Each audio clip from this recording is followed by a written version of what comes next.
to do, so I did not finish. I did not get them all done. Alright, we're up to 36. I did not get them all done, so I'm just gonna knock out those 2 little chapters, and it'll be good.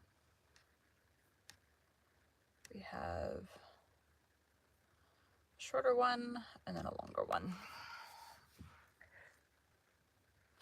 I just like it. So typically, I like to record Monday through Friday, doing 2 chapters a day, so that I have 10 chapters and 7 air in a week. So I always have about half a week extra of episodes so I can build a backlog. So that if I do something like get sick, like I was Monday and Tuesday of this week, I cannot have to record. However, I have not been doing that because I've had several books in a row with very long chapters. Oof, that felt good. So I don't have a backlog, which is why I've been going into my day job time a little bit by like 10-15 minutes to be able to get those 2 chapters done so I don't run out of episodes. Let's go.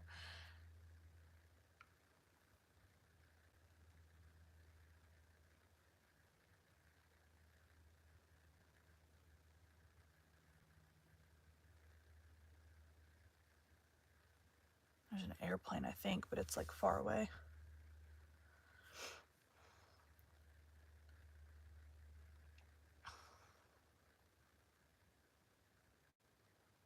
It might be someone mowing their lawn. Today we'll be continuing Little Women by Louisa May Alcott. 36. Beth's Secret. When Jo came home that spring, she had been struck with the change in Beth. No one spoke of it or seemed aware of it, for it had come too gradually to startle those who saw her daily. But to her eyes, sharpened by absence, it was very plain, and a heavy weight fell on Jo's heart as she saw her sister's face. It was no paler, and but little thinner than in the autumn, yet there was a strange, transparent look about it, as if the mortal was being slowly refined away, and the immortal shining through the frail flesh with an indescribably pathetic beauty. Jo saw and felt it, but said nothing at the time, and soon the first impression lost much of its power, for Beth seemed happy. No one appeared to doubt that she was better, and presently, in other cares, Jo for a time forgot her fear. But when Laurie was gone and peace prevailed again, the vague anxiety returned and haunted her. She had confessed her sins and been forgiven. But when she showed her savings and proposed the mountain trip, Beth had thanked her heartily, but begged not to go so far away from home. Another little visit to the seashore would suit her better, and as Grandma could not be prevailed upon to leave the babies, Jo took Beth down to the quiet place, where she could live much in the open air and let the fresh sea breezes blow a little color into her pale cheeks. It was not a fashionable place, but even among the pleasant people there, the girls made few friends, preferring to live for one another. Beth was too shy to enjoy society, and Jo, too, wrapped up in her to care for anyone else.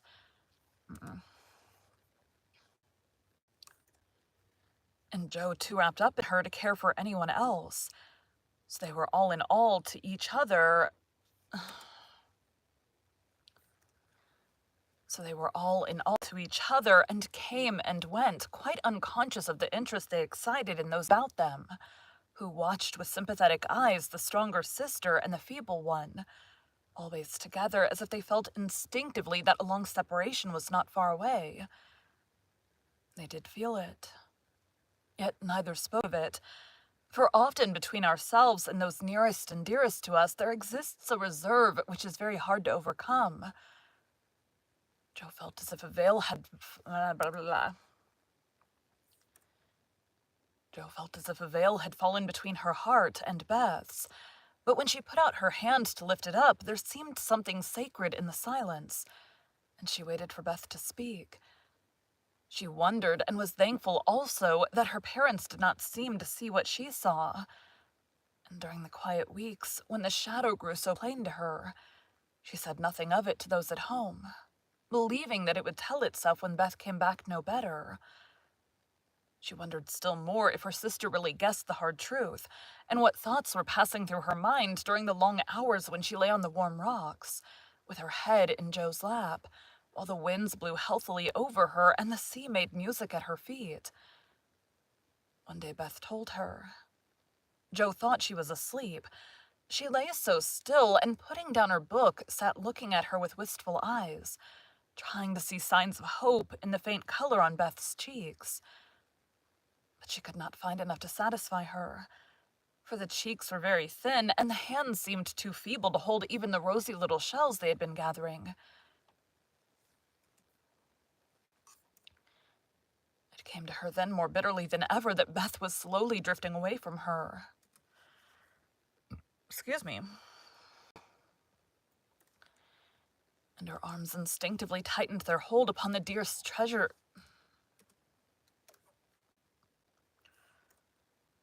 And her arms instinctively tightened their hold upon the dearest treasure she possessed. For a minute, her eyes were too dim for seeing. And when they cleared, Beth was looking up at her so tenderly that there was hardly any need for her to say, "Joe, dear, I'm glad you know it. I tried to tell you, but I couldn't." There was no answer except her sister's cheek against her own. Not even tears, for when most deeply moved, Joe did not cry. She was the weaker then, and Beth tried to comfort and sustain her, with her arms about her and the soothing words she whispered in her ear. "I've known it for a good while, dear, and now I'm used to it. It isn't hard to think of or to bear. Try to see it so, and don't be troubled about me, because it's best. Indeed it is." "Is this what made you so unhappy in the autumn, Beth? You did not feel it then and keep it to yourself so long, did you?" asked Joe, refusing to see or say that it was best, but glad to know that Laurie had no part in Beth's trouble. "Yes, I gave up hoping then, but I didn't like to own it. I tried to think it was a sick fancy, and would not let it trouble anyone. But when I saw you all so well and strong and full of happy plans, it was hard to feel that I could never be like you. And then I was miserable, Joe." "Oh, Beth, and you didn't tell me? Didn't let me comfort and help you? How could you shut me out and bear it all alone?" Joe's voice was full of tender reproach, and her heart ached to think of the solitary struggle that must have gone on while Beth learned to say goodbye to health, love, and life, and take up her cross so cheerfully. Perhaps it was wrong, but I tried to do right. I wasn't sure. No one said anything, and I hoped I was mistaken. It would have been selfish to frighten you all when Marmee was so anxious about Meg, and Amy away, and you so happy with Laurie. At least I thought so then. And I thought that you loved him, Beth, and I went away because I couldn't," cried Joe, glad to say all the truth. Beth looked so amazed at the idea that Joe smiled in spite of her pain and added softly, "And you didn't, dearie? I was afraid it was so, and imagined your poor little heart full of love-lornity all that while." "Why, Joe, how could I when he was so fond of you?" asked Beth, as innocently as a child. "I do love him dearly. He is so good to me. How can I help it? But he could never be anything to me but my brother. I hope he truly will be sometime." "Not through me," said Joe decidedly. "Amy is left for him, and they would suit excellently, but I have no heart for such things now. I don't care what becomes of anybody but you, Beth. You must get well." "I want to, oh so much. I try, but every day I lose a little, and feel more sure that I shall never gain it back. It's like the tide, Joe. When it turns, it goes slowly, but it can't be stopped." "It shall be stopped.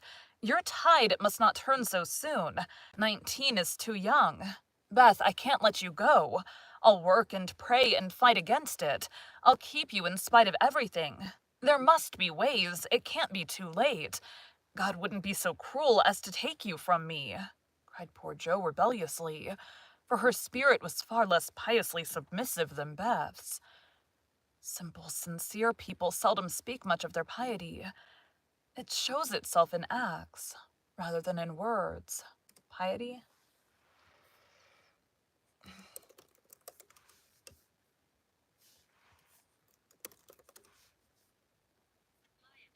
Mm-hmm.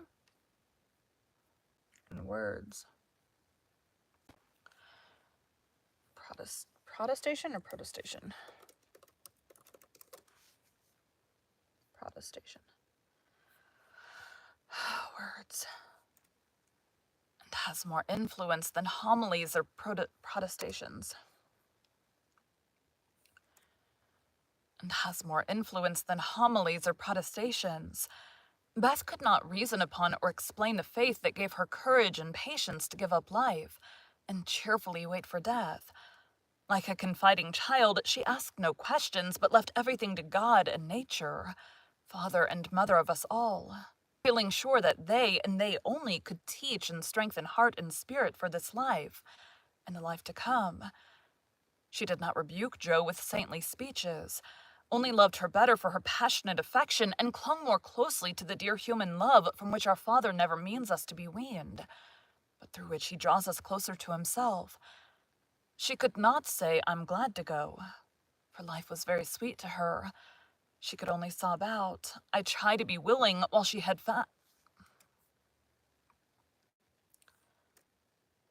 She could only sob out, "I try to be willing," while she held fast to Jo, as the first bitter wave of this great sorrow broke over them together.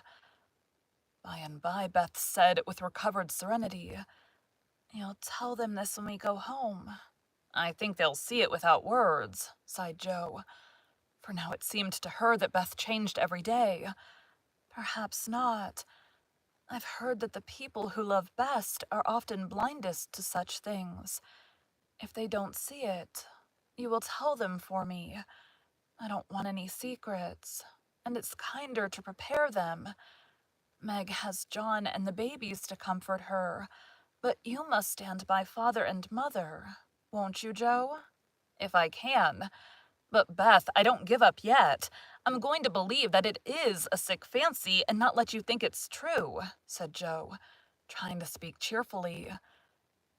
Beth lay a minute thinking, and then said in her quiet way, "I don't know how to express myself, and shouldn't try, to anyone but you, because I can't speak out, except to my Jo.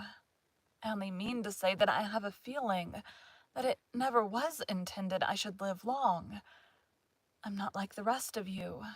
I never made any plans about what I'd do when I grew up. I never thought of being married as you all did.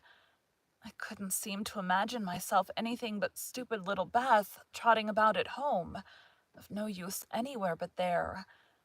I never wanted to go away, and the hard part now is leaving you all. I'm not afraid, but it seems as if I should be homesick for you even in heaven."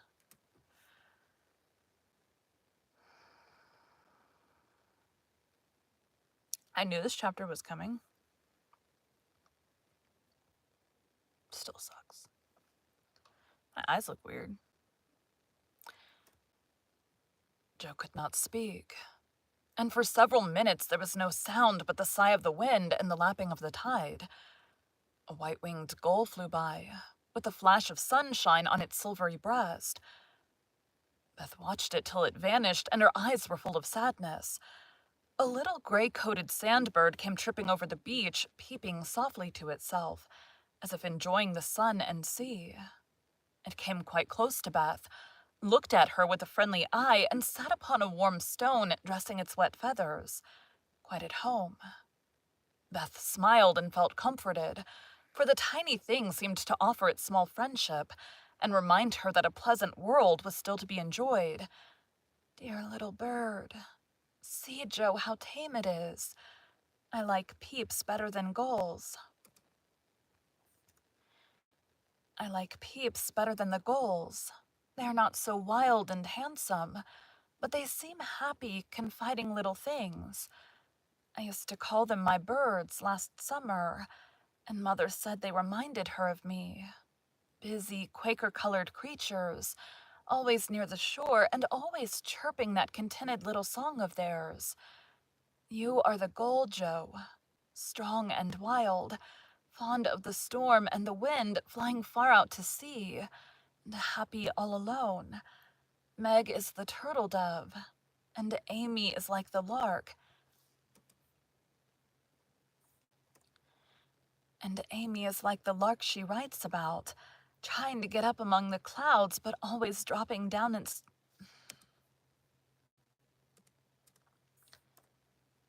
trying to get up in the clouds. Oh my God. Trying to get up among the clouds, but always dropping down into its nest again. Dear little girl, she's so ambitious, but her heart is good and tender, and no matter how high she flies, she never will forget home. I hope I shall see her again, but she seems so far away. She is coming in the spring, and I mean that you shall be all ready to see and enjoy her. I'm going to have you well and rosy by that time, began Joe, feeling that all of the changes in Beth, the talking change was the greatest, for it seemed to cost no effort now, and she thought aloud in a way quite unlike bashful Beth. Joe, dear, don't hope any more. It won't do any good. I'm sure of that. We won't be miserable, but enjoy being together while we wait. We'll have happy times, for I don't suffer much, and I think the tide will go out easily if you help me. Joe leaned down to kiss the tranquil face, and with that silent kiss, she dedicated herself soul and body to Beth. She was right. I'm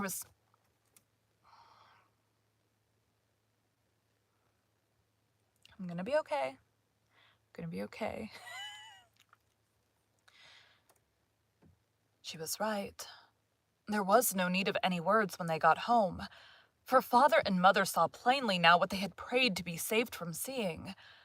Tired with her short journey, Beth went at once to bed, saying how glad she was to be at home.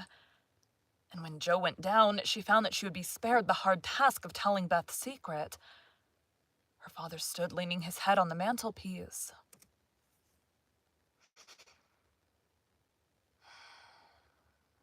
I get so involved in these stories. And did not turn as she came in, but her mother stretched out her arms as if for help, and Joe went to comfort her without a word. Thank you for joining Bite at a Time Books today, while we read a bite of one of your favorite classics. Again, my name is Bree Carlile, and I hope you come back tomorrow for the next bite of Little Women. I loathe sad chapters because they're so sad. All right, thanks, guys.